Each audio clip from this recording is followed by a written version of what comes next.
was your first day in pads today?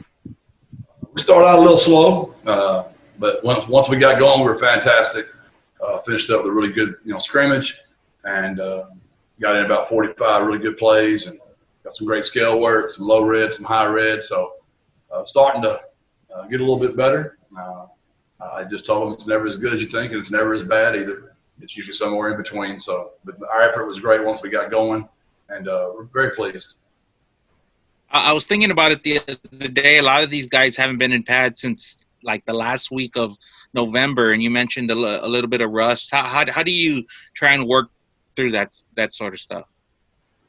Well, that's why I've got great coordinators, and we got to motivate, get those kids to go a little bit. It's a little hotter out there, and we got started a little bit later than we normally do.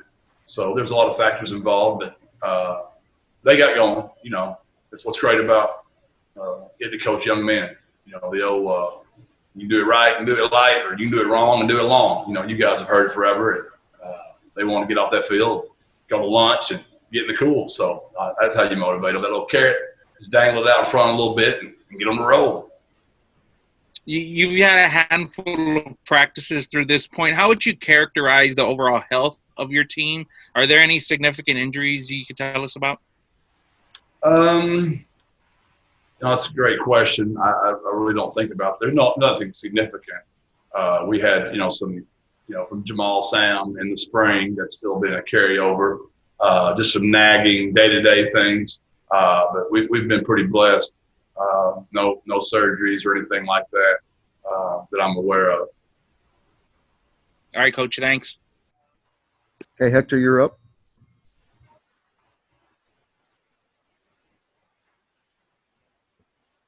Coach, good morning. Good morning, Hector. Hey, FYI, Coach, I think the sound of your voice is setting my dogs off because ever since you started, they have not left me alone, Coach. So apologies if you hear some barking or some going on here in the midst of this. You know what they say about children and dog, Hector? They can really they can read a man's heart, right? So your dogs was on good dude, Hector. Awesome. Apologies to everybody else in the media, too, if they start barking randomly. Coach, the last time we talked, there was all this uncertainty, and not that things are set in stone now, but since then, reports, including reports about the Conference USA, is that several conferences, including Conference USA, are looking very much to move forward. Does that provide a little bit of a peace of mind in terms of your preparation and the work you guys are doing? I'd like to tell you it does, Hector, but this thing has just been so fluid since the very first day. For y'all and for us, and you can imagine for our players, it's literally been a roller coaster ride. We've done our best to stay out of that as much as we can. Obviously, we address. I used to be a school teacher back in the day, and I still consider myself a teacher. We still start off practice pretty much with current events, talk about the big things, and our E plus our R equals O, our event. What's the event of the day? What's our response going to be? What's the outcome going to be? We can control our response. We can't control the event. I know it sounds like coach talk, but to answer your question more, not coach talk, Hector, it sure was nice to be out there today and hear some positive buzz, which we don't get a lot of. Mostly social media is a beat down, and the negative love to be negative. And along those lines, Coach, and along the lines of the question that JJ asked in terms of being out there with pads for the first time today, I know we're all consumed with, and when I say we, not only the media, but fans as well. Is there going to be a season? Is there going to be a season, right? That's the umbrella under which we're living. I imagine for you guys, once you line up for practice and the whistle blows, I mean, all that I'm assuming kind of goes away. Is that a fair assessment? What's crazy about that, Hector, it's been that way for a coach and a player our entire lives. Our entire lives, when we get inside the lines and we can actually put our headsets on, it's the most 3.5 hours of peace and tranquility because it's an escape. And that's what people miss so much about the game of football for players, for coaches, for trainers. It's really our passion.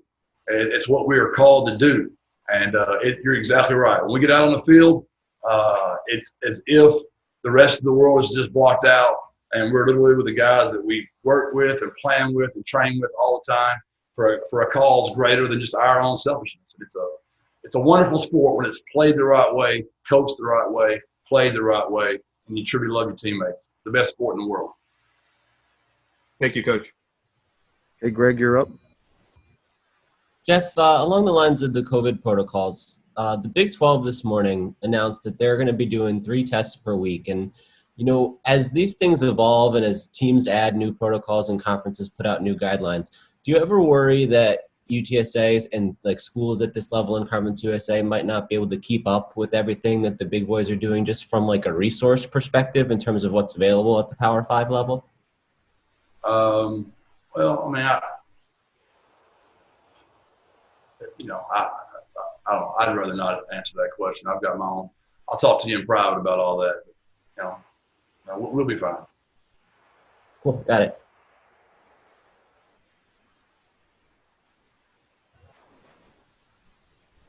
All right, JJ, you're up. Coach, so as things kind of develop and progress, how do you kind of just block out the noise of, continuing the fall camp grind without, trying to pay too much attention to, there's meetings today, what's going to be announced tomorrow? Do you just put your head down and keep going? We have to. We have to. We understand that the media has a job, and TV has a job, and radio has a job. Everybody has a job, and we understand that. We really do. But we can't get in that world too much.